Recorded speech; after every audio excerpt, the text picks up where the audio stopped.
হরে Krishna. 9 August 2025 শনিবার, বলরাম পূর্ণিমা, রাখি পূর্ণিমা, রাখি বন্ধন রয়েছে।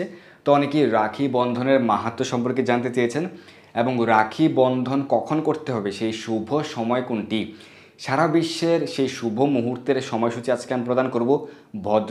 ভদ্রাকাল রহিত যে সময়সূচি, কারণ ভদ্রাকাল বর্জনীয়, তো ভদ্রাকাল রহিত যে বিশুদ্ধ সময়সূচি রয়েছে সেটি আমরা সারা বিশ্বের সময় আজকে প্রদান করব। এবং এই রাখি বন্ধনের কি মাহাত্ম্য, এদিন আপনারা কী কী করবেন সেই সম্পর্কে আমরা সংক্ষেপে আলোচনা করব। তো এই দিনটি অত্যন্ত মাহাত্ম্যপূর্ণ। শ্রাবণ মাসের পূর্ণিমা তিথি আমরা গত আলোচনায় কিন্তু আলোচনা করেছি যে বলরাম পূর্ণিমা উপলক্ষে ভগবান শ্রী বলরামের মহিমা এবং এদিন কী কী করতে হবে। আজকে আমরা রাখি বন্ধন সম্পর্কে বিস্তারিতভাবে জানবো। তো রাখি বন্ধন, অনেকে রক্ষাবন্ধন বলে থাকেন, রক্ষাবন্ধন বলে থাকেন, রাখি পূর্ণিমা বলে থাকেন। তো এই দিনটি হচ্ছে শ্রাবণ মাসের পূর্ণিমা তিথি, অত্যন্ত মাহাত্ম্যপূর্ণ। এই দিন ভগবান শ্রী রাধা গোবিন্দের যে ঝুলনযাত্রা মহোৎসব হয়ে থাকে 5 দিন ব্যাপী, এই ঝুলনযাত্রা মহোৎসবের শেষ দিন হচ্ছে এই পূর্ণিমা তিথি। এই দিনে ভগবান শ্রী বলরাম আবির্ভূত হয়েছিলেন দাপর লীলায় মাতা রোহিণী দেব এবং পিতা বসুদেবের পুত্ররূপে। তো এই দিনে এমন কি হয়েছিল যে রাখি বন্ধন উৎসব পালন করা হয়?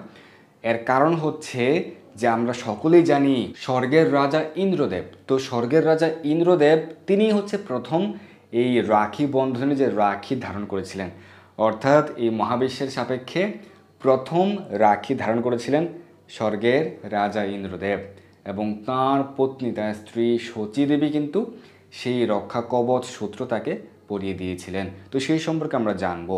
তো এই দিনটি আরও বিশেষ কারণে তাৎপর্যপূর্ণ, কারণ এই দিনে দেবতর্পণ, ঋষিতর্পণ হয়ে থাকে এবং এই দিনে বেদ উপকর্ম হয়ে থাকে। অর্থাৎ যারা বেদশাস্ত্র শিক্ষা গ্রহণ করতে চান সদ্গুরুদেবের তত্ত্বাবধানে থেকে, তারা এই দিন বিশেষভাবে গুরুদেবের মাধ্যমে এই রক্ষা কবচ সূত্র ধারণ করেন। গুরুদেবের শ্রীহস্তেই তারা নিজেদের হস্তে ধারণ করেন, গুরুদেব পরিয়ে দেন তাদেরকে সেই রক্ষা কবচ সূত্র, যিনি তাকে বা তার ছাত্রদেরকে সেই গুরুকুলে বেদশাস্ত্র শিক্ষা সঠিকভাবে প্রদান করবেন। তো এই দিন থেকে সেই বেদশাস্ত্র শিক্ষার শুভারম্ভ শুরু হয় এবং এই দিন অনেকের উপনয়ন হয়ে থাকে। কেউ দীক্ষা গ্রহণ করতে পারেন সদ্গুরুদেবের তত্ত্বাবধানে, সদ্গুরুদেবের নিকট দীক্ষা গ্রহণ করতে পারেন, উপনয়ন হতে পারে এই দিনে। আরেকটি হচ্ছে উপকর্ম, সেটি হচ্ছে যারা ব্রাহ্মণগণ রয়েছেন তারা পৈতা পরিবর্তন করেন এই দিনে, তাদের উপবিদ বা পৈতা পরিবর্তন করেন। এই সম্পর্কে নারদ পুরাণের 4th খণ্ডের 124তম অধ্যায় উল্লেখ রয়েছে। আমরা এতক্ষণ যা যা বললাম যে বেদ উপকর্ম এবং বেদশাস্ত্র শিক্ষার যে শুভারম্ভ হয়ে থাকে,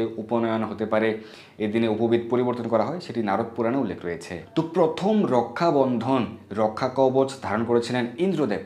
এটি ভবিষ্যত্তর পুরাণের 137তম অধ্যায় উল্লেখ রয়েছে, অর্থাৎ ভবিষ্য পুরাণের উত্তরখণ্ডের 137তম অধ্যায়ে স্বয়ং ভগবান শ্রীকৃষ্ণ বলছেন যুধিষ্ঠির মহারাজের নিকট, হে যুধিষ্ঠির, তুমি এই শ্রাবণ মাসের পূর্ণিমাতে রক্ষা কবচ সূত্র ধারণ করো।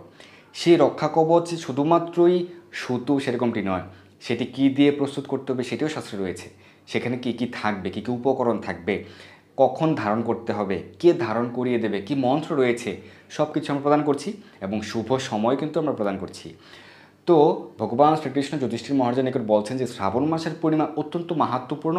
এই দিনে তুমি অপরাহ্নকালে শুভ সময়ে তুমি এ রক্ষা কবচ সূত্র ধারণ করো এবং তোমার গুরুদেবের মাধ্যমে তুমি ধারণ করো। তখন ভগবান শ্রীকৃষ্ণ বলছেন যে একবার বলি মহারাজ তিনি তার গুরুদেব শুক্রাচার্যের নিকট গিয়েছিলেন। কেন? কারণ বলি মহারাজ ইন্দ্রদেবকে পরাজিত করতে পারছেন না। কেন পারছেন না? তখন তিনি জানতে চেয়েছেন তার গুরুদেব, বলি মহারাজের গুরুদেব শুক্রাচার্যের নিকট। তখন শুক্রাচার্য বললেন যে হে বলি, তুমি এখন পারবে না ইন্দ্রকে পরাজিত করতে, 1 বছর পারবে না, তুমি এই 1 বছরে ইন্দ্রের সঙ্গে সখ্যতা করো। কেন পারবে না? কারণ শ্রাবণ মাসের পূর্ণিমাতে ইন্দ্রকে রক্ষা কবচ সূত্র পরিয়ে দিয়েছিলেন কে? তাঁর গুরুদেব বৃহস্পতি, দেবগুরু বৃহস্পতি এবং তাঁর পত্নী শচী দেবী, দুজনেই তাকে রক্ষা কবচ সূত্র পরিয়ে দিয়েছিলেন বা ধারণ করে দিয়েছিলেন। তো সেই কারণে এই 1 বছর দেবরাজ ইন্দ্র হচ্ছে অপরাজেয়। তো এই যে রক্ষা কবচ সূত্র বা রাখি বন্ধন, অনেকে বলে থাকে যে ভাই বোনের উৎসব, বোন তার ভাইকে পরিয়ে দেয়, কিন্তু শাস্ত্রে কি বলছে? শাস্ত্রে বলা হয়েছে এটি প্রধানত হচ্ছে রাজাদের জন্য, যাতে রাজাগণ পরাজিত না হন, তারা যেন সর্বদা জয়ী থাকেন। তো সেই কারণে ইন্দ্র, যিনি হচ্ছেন দেবরাজ, তিনি যেন জয়ী হন, অপরাজেয় থাকেন। তো সেই কারণে তাঁর গুরুদেব দেবগুরু বৃহস্পতি এবং তার পত্নী শচী দেবী তাকে এই শ্রাবণ মাসের পূর্ণিমাতে রক্ষা কবচ সূত্র ডান হস্তে পরিয়ে দিয়েছিলেন। তো এই যে রক্ষাবন্ধন সেটি রাজাদের জন্যই মেইনলি, অর্থাৎ রাজাকে সেই রাজ্যের যে প্রধান ব্রাহ্মণ অথবা সেই রাজার গুরুদেব তাকে রক্ষা কবচ সূত্র প্রদান করবেন, যাতে সেই 1 বছর তিনি অপরাজেয় থাকেন। দ্বিতীয়ত হচ্ছে স্ত্রী, সতী সাধ্বী স্ত্রী তার স্বামীকে প্রদান করতে পারেন এই দিনে, তাহলে তার স্বামীর কল্যাণ হবে, এই 1 বছর স্বামীর মঙ্গল হবে, সে মঙ্গল বিধান হবে। এবং সেই রক্ষা কবচ সূত্র অবশ্যই ভগবানকে অফার করে, ভগবানকে নিবেদন করে কিন্তু ভগবানের প্রসাদী রূপে অর্পণ করা হয়। এবং তৃতীয়ত হচ্ছে বোন তার ভাইয়ের মঙ্গলের জন্য সেটি প্রদান করতে পারেন। কিন্তু এরকম আপনারা মনে করবেন না যে শুধুমাত্র এটি ভাই বোনের মধ্যে সীমাবদ্ধ উৎসব, সেরকমটি নয়। তো সেক্ষেত্রে অনেকে কিন্তু ভগবানের শ্রীহস্তে প্রদান করতে পারেন, কারণ ভগবানকে অনেকে মাধুর্য রসে ভালোবাসেন, কেউ বা সখ্য রসে ভালোবাসেন ভগবানকে, কেউ বা দাস্য রসে। তো সেই ক্ষেত্রে তারা ভগবানকে অর্পণ করে এই রক্ষা কবচ সূত্র ধারণ করতে পারেন। সেই ক্ষেত্রে কোনো ব্রাহ্মণ ধারণ করিয়ে দিতে পারে, বা স্ত্রী তার স্বামীকে দিতে পারে, অথবা বোন তার ভাইকে প্রদান করতে পারে এই রক্ষা কবচ সূত্র। তো ভগবান শ্রীকৃষ্ণ ভবিষ্যতের পুরাণে বলছেন যে কীভাবে এই রক্ষা কবচ সূত্র তৈরি করতে হবে, কী কী উপকরণ লাগবে। স্বয়ং ভগবান শ্রীকৃষ্ণ যুধিষ্ঠির মহারাজকে নির্দেশনা প্রদান করছেন। তিনি বলছেন যে এই দিন ব্রাহ্ম মুহূর্তে প্রাতঃস্নান করবে। ভগবান বলছেন যে স্নান করে দেবতর্পণ, পিতৃতর্পণ, ঋষিতর্পণ করবে, শ্রাদ্ধকার্য সম্পন্ন করবে পূর্বপুরুষদের উদ্দেশ্যে, তাদের সন্তুষ্টির জন্য, কারণ পিতৃপুরুষেরা সন্তুষ্ট হলে তুমি বিশেষ আশীর্বাদ লাভ করবে।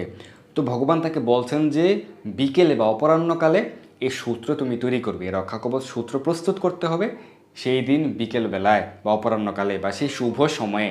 ভগবান বলছেন যে বিকেলে বা অপরাহ্নকালে রক্ষা সূত্র তৈরি করবে, সেটি লাল সুতি বস্ত্র বা রেশম বস্ত্রের হতে পারে। তাতে কি কি উপকরণ থাকবে?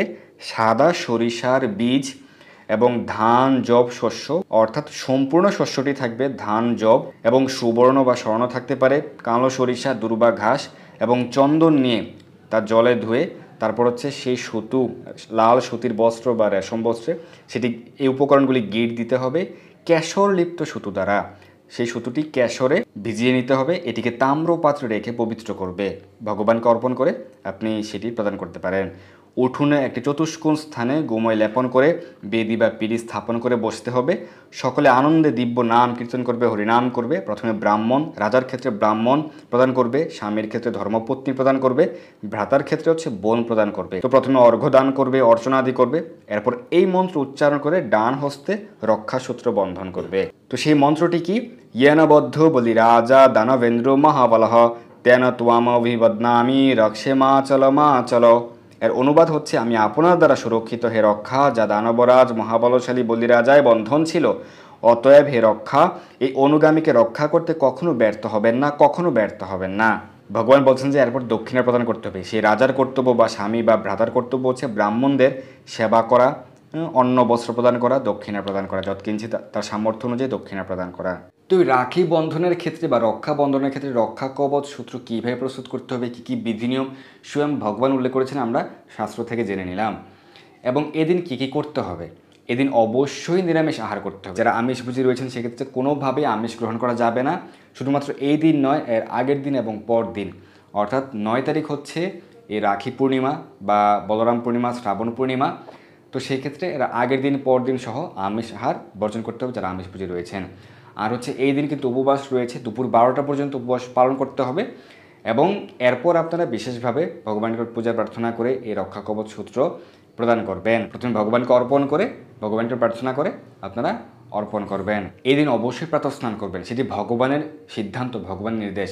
এদিন ভোরবেলা স্নান করবেন, মঙ্গলারতি করবেন, বেশি বেশি হরিনাম জপ করবেন, হরিনাম কীর্তন করবেন, যাতে পক্ষে সম্ভব তর্পণ করা আপনারা তর্পণ করতে পারেন পিতৃপুরুষের উদ্দেশ্যে, যাতে পিতৃপুরুষ গত হয়েছেন তারা অবশ্যই তর্পণ করতে পারেন। এবং ভগবানের চরণকমলে তুলসীপত্র পুষ্প অর্পণ করবেন, ভগবান শ্রী বলরামের চরণকমলে তুলসীপত্র পুষ্প অর্পণ করবেন, অভিষেক আরতি প্রভৃতি করতে পারেন, ঘৃতপ্রদীপ দিয়ে ভগবানের আরতি করতে পারেন। এবং দুপুর 12টা পর্যন্ত উপবাস করে দুপুর 12টার পরে অন্নপ্রসাদ বা রুটি প্রসাদ গ্রহণ করবেন। রাতে অন্নপ্রসাদ, রুটি প্রসাদ গ্রহণ করতে পারবেন, কিন্তু অবশ্যই এই দিন কৃষ্ণ প্রসাদ বা অন্ততপক্ষে নিরামিষ অন্ন গ্রহণ করবেন, অন্ততপক্ষে নিরামিষ অন্ন, আমিষ নয় কিন্তু। আর অবশ্যই চেষ্টা করবেন শাস্ত্র অধ্যয়ন করার।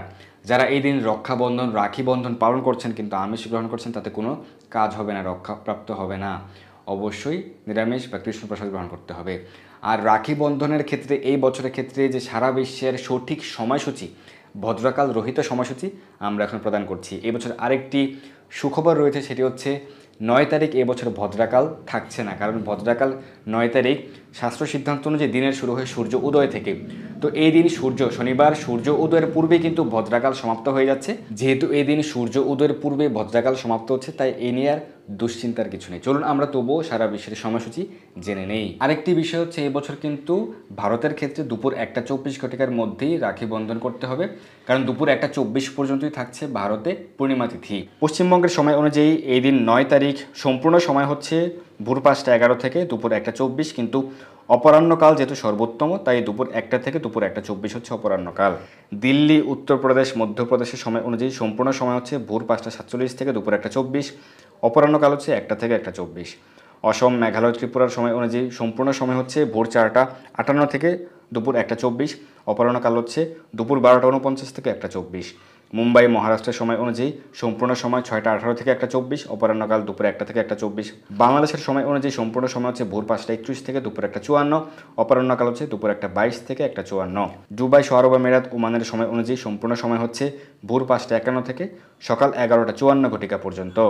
বাহরাইন, কাতার, কুয়েত, সৌদির সময় অনুযায়ী সম্পূর্ণ সময় হচ্ছে ভোর 5:07 থেকে সকাল 10:54 পর্যন্ত। লন্ডনের সময় অনুযায়ী সম্পূর্ণ সময় হচ্ছে ভোর 5:37 থেকে সকাল 8:54, এর মধ্যে সমাপ্ত করতে হবে। অর্থাৎ ইউরোপেও কিন্তু খুব কম সময় থাকছে। ইটালি, স্পেন, ফ্রান্স, জার্মানির সময় অনুযায়ী ভোর 6:12 থেকে সকাল 9:54। অস্ট্রেলিয়ার সময় অনুযায়ী সম্পূর্ণ সময় হচ্ছে ভোর 6:51 থেকে বিকেল 5:54, অপরাহ্নকাল হচ্ছে দুপুর 1:13 থেকে বিকেল 3:20 পর্যন্ত অস্ট্রেলিয়ার সময় অনুযায়ী এটি সর্বোত্তম, আর প্রদোষকাল হচ্ছে বিকেল 5:27 থেকে 5:54। জাপানের সময় অনুযায়ী সম্পূর্ণ সময় হচ্ছে ভোর 5:18 থেকে বিকেল 4:54, অপরাহ্নকাল হচ্ছে 1:09 থেকে বিকেল 3:53। আমেরিকা, কানাডার সময় অনুযায়ী 8 আগস্ট হচ্ছে সম্পূর্ণ সময় বিকেল 4:18 থেকে রাত্রি 9:52 পর্যন্ত, অপরাহ্নকাল হচ্ছে বিকেল 4:18 থেকে বিকেল 5:04 পর্যন্ত, আর প্রদোষকাল হচ্ছে রাত্রি 8:03 থেকে 9:52 পর্যন্ত। তো এই হচ্ছে সারা বিশ্বের শুভ মুহূর্ত সময়সূচি রাখি বন্ধন, রক্ষাবন্ধন, রক্ষাকবচ সূত্র ধারণের ক্ষেত্রে। আজকে আমরা খুব গুরুত্বপূর্ণ বিষয় নিয়ে আলোচনা করেছি। সর্বপ্রথম কে রক্ষাকবচ সূত্র ধারণ করেছিলেন, কে পরিয়েছিলেন, এর কি মাহাত্ম্য, ভগবান কি বলেছেন, কোন শাস্ত্রে রয়েছে, রাখি বন্ধনের কি তাৎপর্য, রাখি বন্ধন আসলে কে কাকে অর্পণ করতে পারেন, এই সকল বিষয়ে আমরা কিন্তু আলোচনা করেছি। খুব গুরুত্বপূর্ণ, অনেকে আজকে প্রথম শুনেছেন, অবশ্যই সকলের মাঝে পৌঁছে দিবেন। আপনার প্রিয়জন, পরিবার পরিজন, বন্ধুবান্ধব সকলে যেন এই বিষয়টি জানতে পারে, সকলকে আপনারা পৌঁছে দেবেন। ধন্যবাদ সবাইকে। হরে কৃষ্ণ। এই দুর্লভ মনুষ্য জন্মকে সার্থক করতে যুক্ত হন কৃষ্ণ ভাবনায়। আপনার সকল ধর্মীয় বা পারমার্থিক প্রশ্ন জানাতে যুক্ত হন আমাদের টেলিগ্রাম গ্রুপে, আর এই ভিডিওটি শেয়ার করে আপনার সকল বন্ধুদের কাছে পৌঁছে দিন। ধন্যবাদ সবাইকে।